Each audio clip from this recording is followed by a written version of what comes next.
Hi, this is Josh with Spotter's Area Lag. I talk a lot about how these three-way valves with the Roadrunner 350 adds a lot of flexibility to your unit.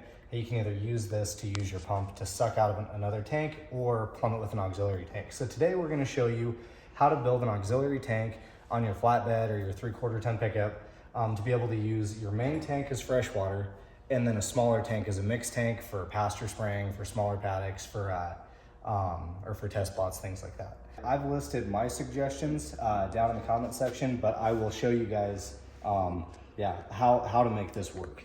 So to start off with, we've got a 65-gallon cone tank. You can go as low as a 20-gallon cone tank, as much as 100. We're gonna need a way to get out of the bottom of the tank and into a 1-inch hose. So right now we have an 1.5-inch outlet, so we've got an 1.5-inch reducer to a 1-inch hose barb. Then we're gonna need ways to get into the Roadrunner. So we need male or female cam locks, 1 inch, and then to a 1-inch hose barb adapter. Now, depending on how you route your hoses, you're gonna either need a 90 or a straight. If you have a weep line installed on your Roadrunner, you're gonna need a way for that weep line to run into your main tank to keep you from having contamination. And then you're also going to need some form of recirculation / agitation. So what we're going to use for agitation, because this is a smaller tank, is we're just going to come in the top and we're going to recirculate through a 1-inch hose. We've got a valve to be able to choke that down so we're not putting so much flow and causing cavitation in the tank. If you're running with a bigger tank, I suggest a 3/4-inch jet agitator. A jet agitator is the same agitator that's installed inside of the Roadrunner 350. How it works is it reduces your flow down to a 5/16-inch hole. And as that's jetting through there, it's sucking water in all the way around it, and that's what's causing all of the agitation in your tank, and does a really nice job of rolling it. When we get to smaller tanks, especially when you get to the bottom half of your tank, it'll cause a lot of cavitation, and you've got a lot of pressure running straight back to your recirculation. This is a great option if you've got a bigger tank. For smaller tanks, you don't need that. You just need to run in through the top of the tank and then choke it back after you're done filling. So I'm gonna go ahead and take thread tape and get all these plumbed up, and I'll see you guys when we're ready to put it together.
Go ahead and thread our main fitting on the bottom.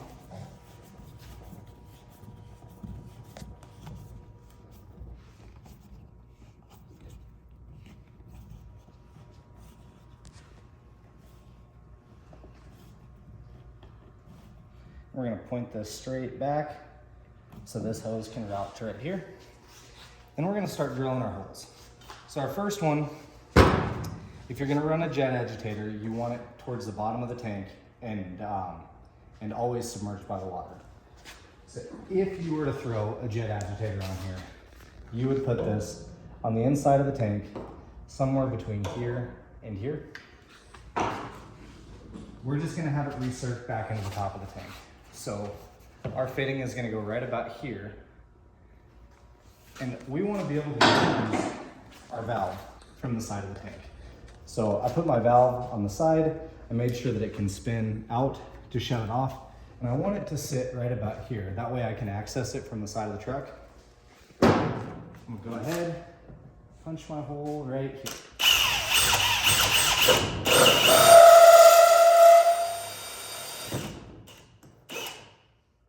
Then I'll go to the top of the tank. And I want a place for my weep line to run. So I'm gonna put this right about here.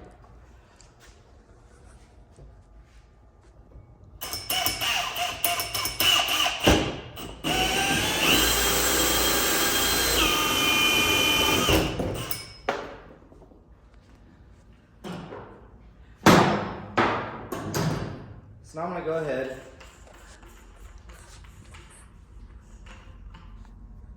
put my recirculation line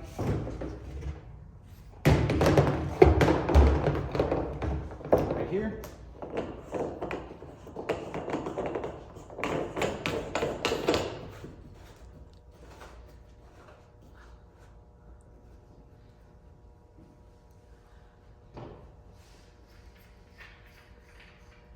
My weep line hose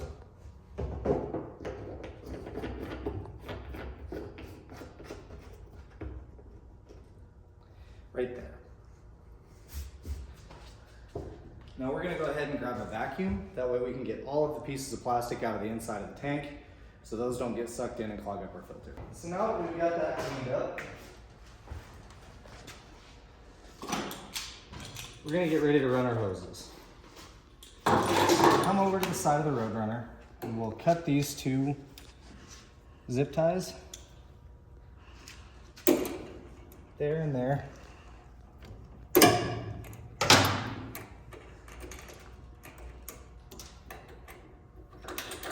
Our dust covers off. We want to go ahead and put these in our toolbox so we don't lose them for later.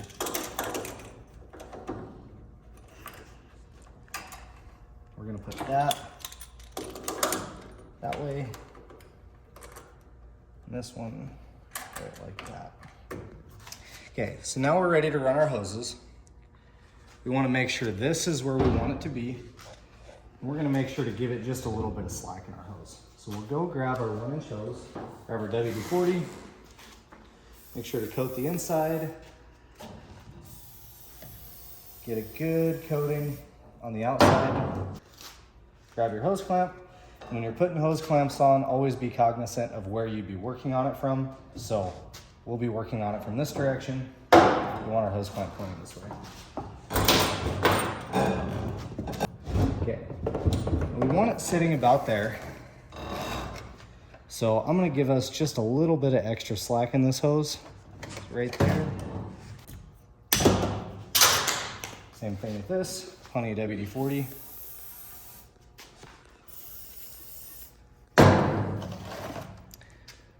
Hose clamp on the top. We'll put this one on the same way. Then we're gonna come up here. We're gonna get our return line ready.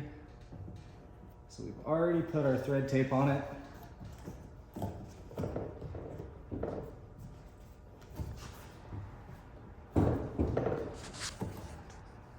Spin that around. Grab our hose.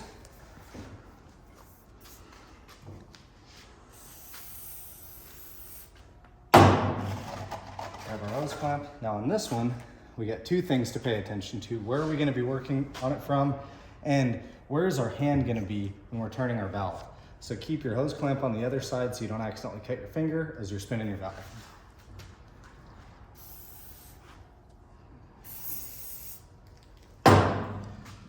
Never use too much WD-40. We're gonna move on to this hose. I said give ourselves just a little bit of slack.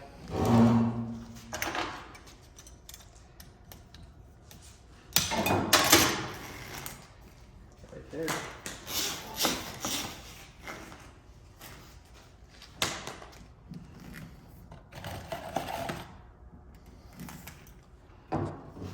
And one last time.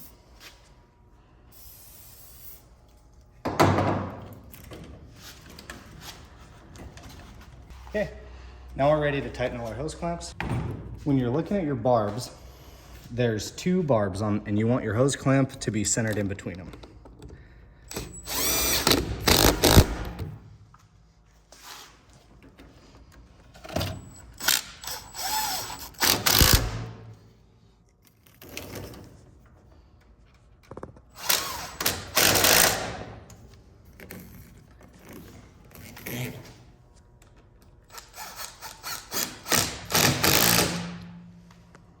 Now the last thing you'll do, if you want to run your weep line from your pump to your auxiliary tank, and you don't want to deal with contamination back and forth between tanks, you need to put a Y in this hose so you can switch your flow either from your main tank to your auxiliary tank.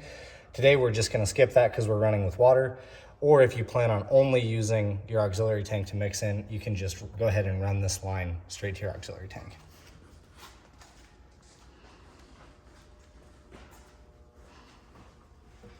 Now we're going to come up to the top to go about 3/4 of the way down the tank. So we're going to cut it right about there.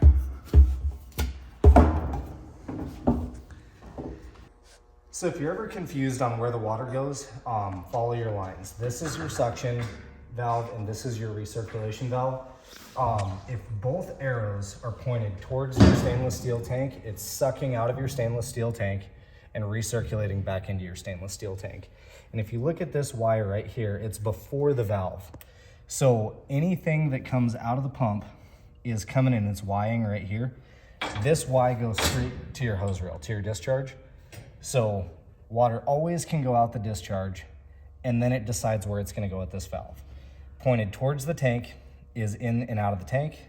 Pointed straight up and down is off, and then pointed to the right or to the left is your auxiliary tank. So if we want to run just mixing in our tank and go into the hose reel, we're going to have bottom pointed towards the tank, top pointed towards the tank. If we want this to be our fresh water and we want to fill this tank, we're going to keep this valve pointed towards the top of the tank, and we're going to spin our top valve to where it'll fill this tank. Once the tank is full as much as we want it to be, we'll go ahead and we'll take our bottom valve and we'll spin it towards the tank. That way it's sucking out of this tank, going through the pump, and then going back into this tank. And then, like I said, no matter which way you have these valves spun, it's always going to be able to go to the hose reel. These valves are finicky, so you don't want to choke off your agitation with this valve. You want to actually use your valve on the side of this, and we'll talk about that in a little bit. To choke your agitation or your recirculation off once you start filling. Water's always got to have a place to go, but as long as it's trickling into this tank, you're totally fine. So we'll show you real quick how this all works. So spin these both this direction, start our pump. And then if you spin it this way, it's going to start filling this tank. We come up here,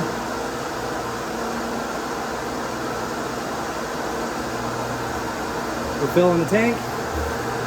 Now, if we want it to just recirculate inside of this tank, we're going to go ahead, turn this valve.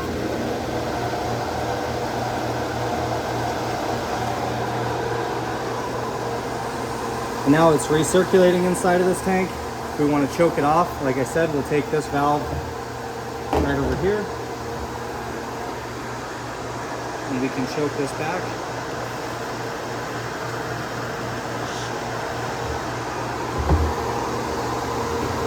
Then if we want to put this back into this tank, we go ahead and spin this valve this direction. So now we're sucking out of this tank and blowing back into our main tank. Now if we look in the top of here, the cone bottom tank will create a vortex. If you let that vortex get too deep, you'll get air pockets and cause cavitation in your pump.